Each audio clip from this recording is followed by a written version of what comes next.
This might just be the wildest looking mouse I've ever been sent for review, the HT-S2 Pro 8K from G-Wolves. This Frankenstein of a mouse had me wondering, have gaming mice finally peaked? But before that, who is this mouse really for? And what's the shape like? It's based on the original HT-S2, but with one major twist. The back has been chopped off to make room for this unusual edge-like design, giving you that exposed PCB look you're seeing here. When I first saw it, I thought, alright, this is definitely a fingertip grip mouse. But after actually using it, I was wrong. Those slightly wide curved sides, combined with that tall mid-hump, makes it absolutely a dream for claw grip. Though in fingertip grip, it can feel a little awkward.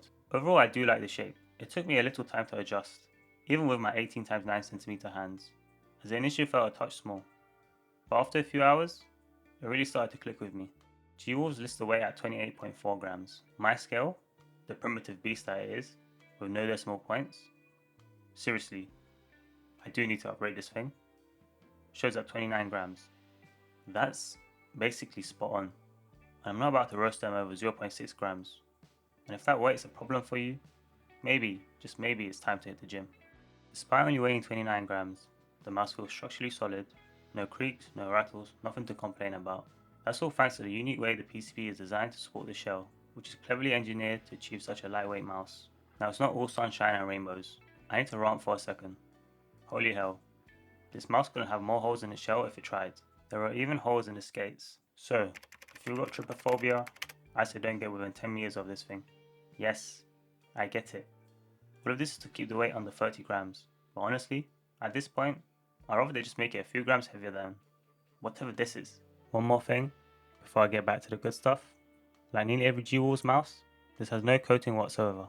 So, unlucky if you have hyperhidrosis. Jokes aside, if the holes or lack of coating bother you, they include some decent grip tape. But again, I'd rather have the mouse be a few grams heavier than rely on grip tape as a band-aid fix. Now on to the good stuff. The switches feel solid. Overall, I'd give them a strong 7 out of 10. The main buttons are crisp and tactile, with a moderate amount of pre-travel.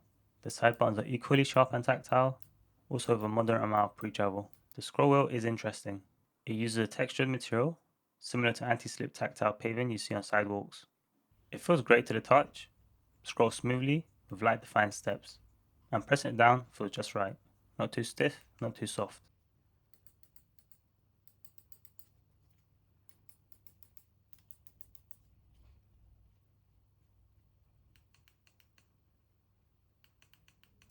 Onto the skates. These are the standard pre-installed ones you get usually with most mice. They're smooth, slow and controlled. They feel pretty solid. As mentioned, the bottom skates have holes.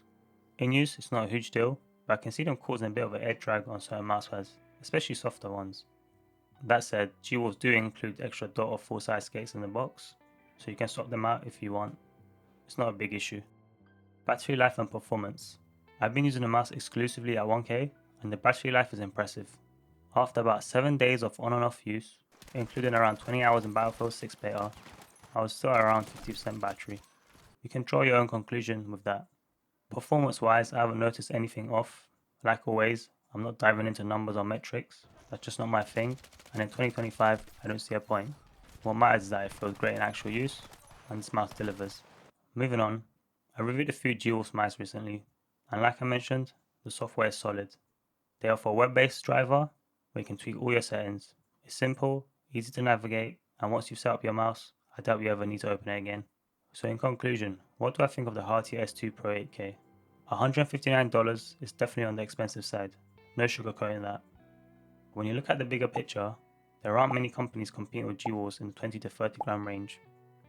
And as long as they keep innovating, their pricing to me will always be justified. Personally, I really like this mouse. Am I going to main it over the X-Lite Crazy Light, OP1 or my Hitscan Hyperlight? Probably not. And that comes down to one thing for me, the holes. I just don't like them in mice, and avoid them if I can. That said, if holes aren't a deal breaker for you, and you want a slightly wider but stubby claw grip mouse, this is a fantastic option. Thinking about it, it actually reminds me of how I felt about the Lamzo Atlantis Mini at the time. All in all, that's everything I have to say about the HT-S2 Pro 8K. Like all of the recent G-Wolves releases, it's another banger. And if you're interested in purchasing it, or any other G-Wolves mice, you can always use my code Zervesta. Thanks for watching, and if you made it this far, please like and subscribe. It really helps out.